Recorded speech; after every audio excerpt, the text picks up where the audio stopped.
BD news. Madhya Pradesh की राजधानी भोपाल में इस साल के 2 दिवसीय ग्लोबल इन्वेस्टर समिट का आगाज हो गया है। प्रधानमंत्री नरेंद्र मोदी ने राज्य में निवेश को आमंत्रित करने के लिए 18 नई नीतियों का लोकार्पण किया। इससे पहले मुख्यमंत्री मोहन यादव ने उन्हें अंग वस्त्र उड़ाकर भगवान महाकाल की तस्वीर भेंट की। इस मौके पर देशी और विदेशी डेलीगेट्स और उद्योगपति मौजूद रहे। इसके साथ ही राज्य की औद्योगिक और निवेश क्षमता पर तैयार एक शॉर्ट वीडियो फिल्म भी निवेशकों को दिखाई गई। प्रदेश की औद्योगिक संभावनाओं पर केंद्रित लघु फिल्म मध्य प्रदेश अनंत संभावनाओं का प्रदर्शन किया गया। इसके प्रधानमंत्री मोदी के नेतृत्व और मार्गदर्शन में विश्व की प्रमुख अर्थव्यवस्था के रूप में उभरते भारत पर केंद्रित लघु फिल्म इंडिया ग्रोथ स्टोरी का भी प्रदर्शन भी किया गया। इस अवसर पर प्रधानमंत्री मोदी ने कहा कि वो बच्चों की परीक्षा के कारण यहाँ देरी से पहुंचे। उन्होंने अपने संबोधन में कहा देर से पहुंचने के लिए वहां उपस्थित लोगों से माफी मांगी और इसका कारण बताया। उन्होंने कहा कि 10वीं और 12वीं की बोर्ड परीक्षाओं को दिक्कत न हो इसके लिए वे देर से निकले। पीएम मोदी ने कहा कि डबल इंजन की सरकार के कारण मध्य प्रदेश में विकास की गति डबल हो गई है। पीएम ने कहा कि मध्यम वर्ग को सशक्त करने के लिए इस बजट में कई कदम उठाए गए हैं। कल जब मैं यहाँ पहुंचा तो एक बात ध्यान में आई कि आज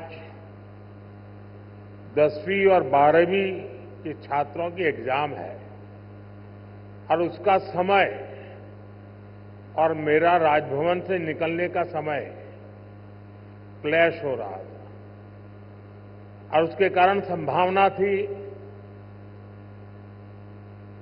कि सिक्योरिटी के कारण अगर रास्ते बंद हो जाए तो बच्चों को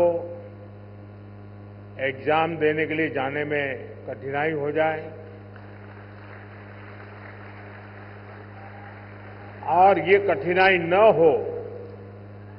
बच्चे सब एक बार अपने एग्जामिनेशन सेंटर पर पहुंच जाए उसके बाद ही मैं राजभवन से निकलूं, ऐसा मैंने सोचा। उसके कारण मैंने निकलने में ही 15-20 मिनट लेट कर दिया और उसके कारण आप लोगों को जो असुविधा हुई इसके लिए मैं फिर से एक बार क्षमा मांगता हूं।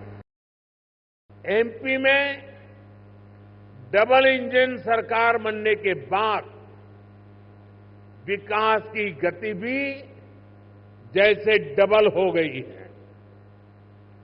केंद्र सरकार कंधे से कंधा मिलाकर एमपी के विकास में देश के विकास में जुटी है। चुनाव के समय मैंने कहा था कि अपने तीसरे टर्म में हम 3 गुना तेजी से काम करेंगे। ये स्पीड हम साल 2025 के पहले 50 दिनों में भी देख रहे हैं।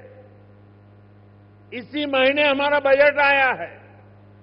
इस बजट में भारत की ग्रोथ के हर कैटालिस्ट को हमने एनर्जाइज किया है। हमारा मिडिल क्लास सबसे बड़ा टैक्स पेयर भी है। ये सर्विस और मैन्युफैक्चरिंग के लिए डिमांड भी क्रिएट करता है। इस बजट में मिडिल क्लास को एम्पावर करने के लिए अनेक कदम उठाए गए हैं।